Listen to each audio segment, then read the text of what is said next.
Hello and welcome to Healthy Mind, Healthy Life with your host Avik. This podcast is all about exploring the latest research, sharing personal stories, and providing personal tips for improving our mental health and well-being. Each episode will be joined by experts in the field of mental health, as well as individuals who have experienced the transformative power of a healthy mind firsthand. Together, we will dive into a range of topics from managing stress and anxiety to building resilience and cultivating happiness. So, join us on this journey to discover new ways to take care of our minds, bodies, and souls. And let's work together to create a healthier, happier world one episode at a time. So, let's get started.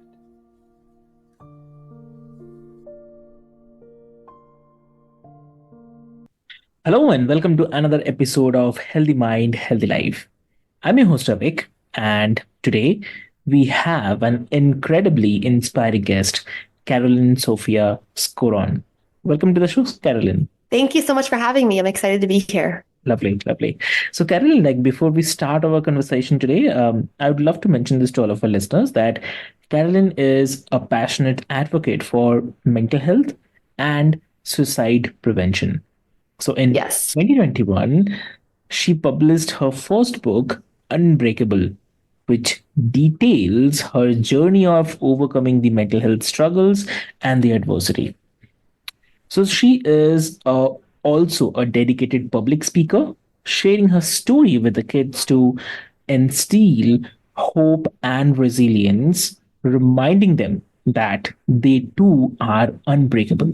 So, despite silently struggling with depression, anxiety, and challenges in school, Carolyn discovered her strength in her learning difference, nonverbal learning disability. So, today she will share her insights and experiences, offering valuable advice on living your healthiest life as the best version of yourself.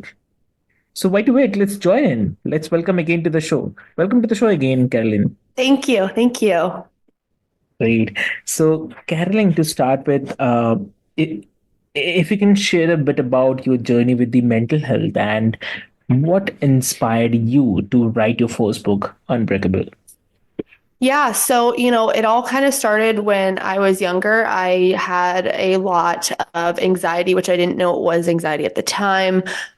In third grade, I had received a death threat. And after that was kind of when my anxiety started, and also kind of just looking down on myself and being negative on myself really kind of started to happen. And it only continued into middle and high school. And then when I got to college, I thought it was going to be different. I thought it was going to be the best 4 years ever.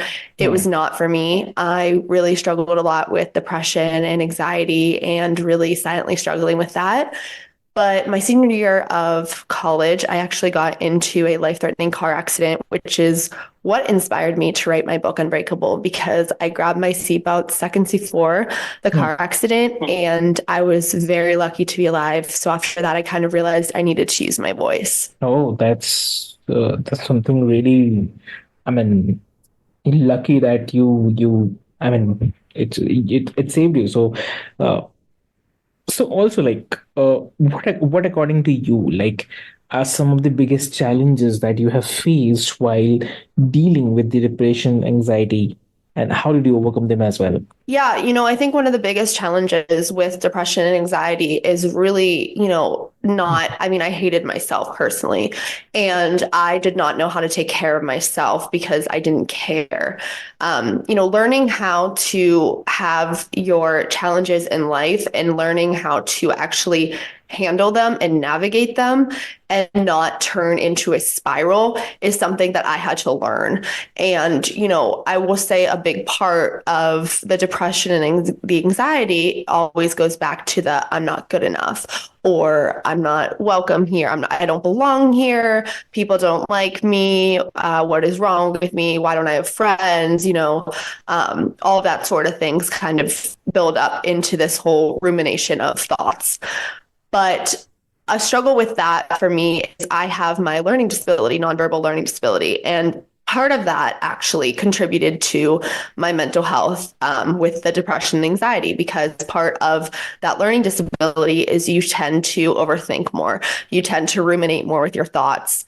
Combining that with anxiety and depression was definitely harder Mhm. because I had to overcome both of those, not just the anxiety and the depression.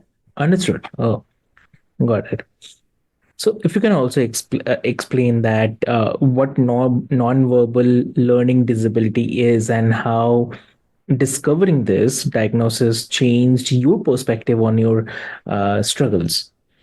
Yeah, so I was a sophomore in high school when I found out that I had my learning disability. The reason I didn't know for so long is because I always worked 10 times harder in school than everyone else. I always had a bunch of different tutors every day after school. I was working really, really hard. But my sophomore year of high school, I did not do too well on my standardized test. And so they had me take a test to really kind of figure out a neuropsych evaluation, really, which is a test to figure out why you're failing tests in the first place. And so I did that. And they told me that I had nonverbal learning disability, which basically is you're highly verbal, but you tend to struggle with some conceptual skills like, spatial awareness. School can be really hard for you. And, it also kind of does contribute to the whole overthinking, the anxiety, just the motor skills, stuff like that, which is something I had no idea that was even a thing before I was diagnosed. Oh, okay. So, I mean, you mentioned that it took years to see your disability as a strength. So, uh, Mm-hmm. if you can share, like, how you were able to shift your mindset and Yeah. embrace your uniqueness. Yeah, so, I think something that's, kind of a gift with learning disabilities is you think differently and you have a different way of seeing the world. And so something for me, writing my book, I didn't realize this, but part of my disability is that I tend to be more creative than analytical, which is Mm. actually a really cool thing because that's kind of how I wrote my book. And, I also love, I love to sing and write songs. And I realized that all of that kind of was connecting when I was in the process of writing my book, because I realized I was like, this is something that is not easy, but this is something that I can do and get with such a better concept than it would be like if someone was trying to teach me math. And so for me, I kind of just learned that the whole perspective of my learning disability kind of wasn't really a learning disability as much as it was more of a strength, and as much as it was, a part of me, because it's what makes me me. And I've learned to accept and love those flaws of yourself that make you you. And it took me a long time to see that. But after my car accident and after I was in the process of writing my book, that was kind of when everything kind of started to like make sense and everything started to like add up from that. Yeah, understood. Yeah, totally agree. Mhm. So, as a public speaker, what has been the most rewarding experience for you when speaking to the kids about mental health? It's crazy because each time is so different. And you sometimes get crowds that will ask you questions. You sometimes get crowds that don't. You sometimes have people come up to you at the end. It really depends. But one of the most rewarding things that had happened while I was a public speaker was I think I was in New Jersey, and I had a kid come up to me at the end, and Mhm. she was telling me how she had a suicide attempt when she was 7. She was now 11. And I just remember like wanting to cry so bad, but also her being like, thank you so much for doing this. It really helped kind of see that someone did get through it because it gives me hope. And when those kids come up to you and they share their stories and they tell you that you helped them or inspired them or really helped them, see things in a different light, it makes it all worth it right then and there. So I would say it's worth it every time. There's always one kid, and as long as there's one kid in each audience who is benefiting from it, I think that that's a win. Okay. So, okay. I mean, and also like what coping strategies or techniques have you found most effective in managing your mental health on a daily basis? Yes, I will say healthy coping is a huge part of how I started to heal Mhm. because I wasn't coping positively for the longest time. And, learning how to kind of be vulnerable with myself and being like, okay, instead of doing something negative, why don't we write down our feelings? Or why don't we start writing a song? Or what emotions are coming out of us right now? Let's write it down. And that's when I realized that writing was a really big strength and a really big healthy coping for me because instead of just getting upset or anxious when something goes wrong now, I just kind of write it down. And by writing it down, I get my thoughts out. I get it out there on, paper or type it or whatever. And it just kind of helps me, I feel like that's kind of with anything else though. It's just like you let it out. And it's just a healthy way to let out my emotions. That's something that I really didn't pay attention to before. But another thing that I love to do is I love to go to the gym. I love to work out. I love to stay active. I think that's a huge part of it because also with the endorphins and everything, it just makes me feel better every time. But another healthy coping I will say is, as much as therapy is very helpful, it's also helpful to have like one or two people that you can go to when you're maybe just needing when you're having a bad day or like you need to talk something through or like whatever it may be. I will say that like my family and that my closest friends have become a huge helping way of coping for me because I, instead of keeping my emotions to myself now, I'll be like, hey, I'm having a bad day. Can we talk about it? And by doing that, I'm releasing it and letting go instead of holding on to it and having it build up and get worse and worse. Understood. Understood. So, like for those who are currently struggling with the similar issues, so for them, Mhm. what advice would you give them, like to start their journey towards healing and the self acceptance? Yeah, I mean, I think that it's different for everyone. I certainly am not a mental health clinician or anything. This is just my personal experiences. But I will say that, it's all about getting yourself on the right track. If you can acknowledge that you need help, you're already making one step in the right direction. And from there, being like, okay, if I need help, then I'm going to take the help serious because that's the thing too is you can go to therapy for years, but if you're not being honest and you're not being open and willing to learn, Mm. it's not going to help at all. And that's something I had to learn the hard way because I was going to therapy for like 10 years before and nothing was helping. And it was like, oh, well, yeah, because I shouldn't be lying to my therapist. I should be telling them what's really going on. And I should actually practice the things that they're telling me to practice, even if I think they're dumb. Because what happens is over time, your mind will just start to be like, oh, this is like how we react to things. This is how we, and it almost like helps you rewire your brain. And I will say that the biggest thing too, though, is knowing that you're not alone and knowing that there are other people who are struggling as well is a healing thing because you sometimes, I thought for the longest time, no one else feels this way except for me. But in reality, a lot of people are struggling. And it just kind of comes down to like what's going to be your support system. Are you going to be going to therapy? Are you going to be talking to someone who can help you? Are you going to be talking to your friends, your family? Like, what is it going to be for you that's going to help you start to open up that conversation? Because it really starts with opening up that conversation within yourself to being vulnerable. And once you open yourself up to being that vulnerable, then you can start your healing journey through that whole process. Exactly, exactly.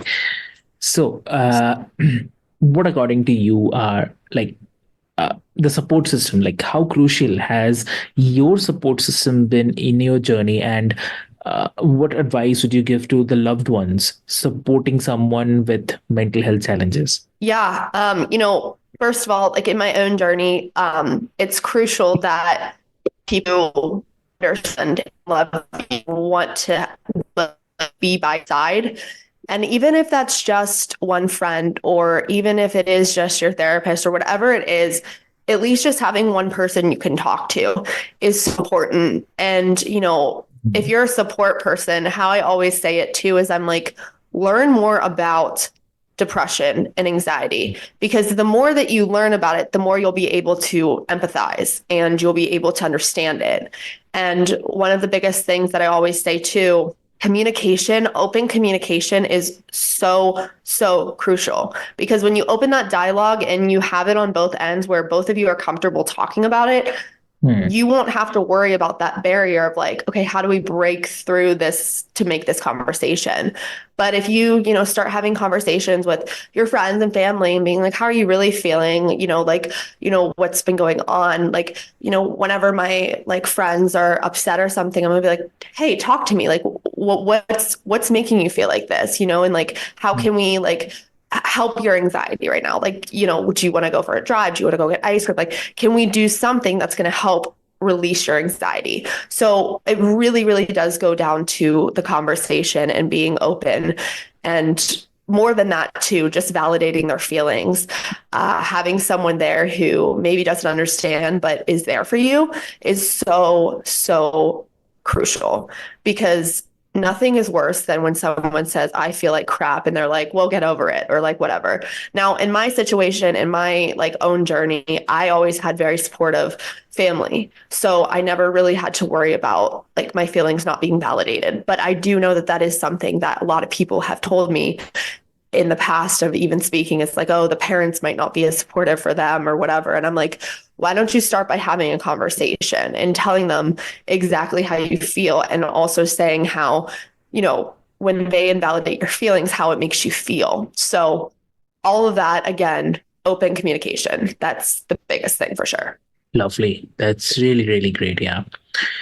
So, what future goals or the projects do you have in mind to continue your advocacy for the mental health and the suicide prevention? Yes, so I definitely want to keep speaking, and I want to keep doing as much as I can with that, get involved in more mental health organizations and things like that, fundraisers, stuff like that. But really kind of, yeah, the advocacy is the biggest part, because there's still such a stigma around mental health. And I was on my LinkedIn this past week, and I came across a golfer who just committed suicide. And I was like, this is exactly why we need to have these conversations, because no one should feel like they would be better off not here than talking. And so I really think that if we as a community and as a world and just as a society can learn to be more supportive and more willing to talk about things rather than to brush them off, it's going to be a lot better. And especially for the future generations too, they don't deserve to live in a world where it's so stigmatized. They deserve to live in a world where people are open about their feelings and open about these conversations, because the more open we are, the more we're going to build more of connection, and the more connection we have, the more people are going to feel less alone. So everything with that, I just want to continue doing. I also love, speaking about my book and stuff like that. So really anything I can do to help with mental health, stuff like that is kind of more where I'm leaning towards right now. Yeah, that's kind of where I'm at right now. Great, cool. So, is there any final message that you would like to leave for our listeners with about thriving from within and becoming their best selves despite challenges they may face? Yeah, something I've actually learned really recently is learning how to let go. And it's so much easier said than done. But something that helps with your mental health journey is understanding that a situation, a person's not serving you. And instead of getting upset, or, maybe you get backstabbed by someone, or maybe someone betrays you or something like that. But instead of just being like, screw you, be like, you know what, it is what it is. I don't need that energy in my life. I don't need to give that energy to myself. Like, I don't need to focus on this. I need to just kind of let it go. And it takes practice. Trust me. I know that for sure. But learning how to let go, and learning how to protect your peace is huge. Definitely. Got it. Got it. Great. So that's really, really lovely, I'd say. And thank you so much for joining, Carolyn, and sharing your insights on healthy Yeah, thank you. life. Yeah, and for the listeners, I would love to mention that Carolyn's journey of overcoming the mental health challenges and embracing her unique strength is definitely a powerful reminder that no matter what obstacles we face, we all have the capacity to thrive from within. So Carolyn, like if someone wants to connect with you, to know about your work, about your book, and want to discuss something related to the mental health, how they can connect. So my website actually launched about a month ago, and it's just carolynsophia.com. And on that, I have my website, I have my book that you can purchase, and I also have, in case you need a mental health speaker, there is a connect with me form. You fill that out, and then I get back to you, and we figure out a date. So it's really Okay. easy process as well. Lovely. That's really lovely. So, dear listeners, I'd mention all those things into the show notes so that it will be much easier for you to reach out to her. And stay tuned for more episodes where we continue to explore the ways to cultivate a healthier mind and live our best lives. So, until next time, take care of your mental health and remember that you are unbreakable. So, thank you for listening, and we will see you in the next episode of Healthy Mind and Healthy Life. So, thank you so much. Thank you.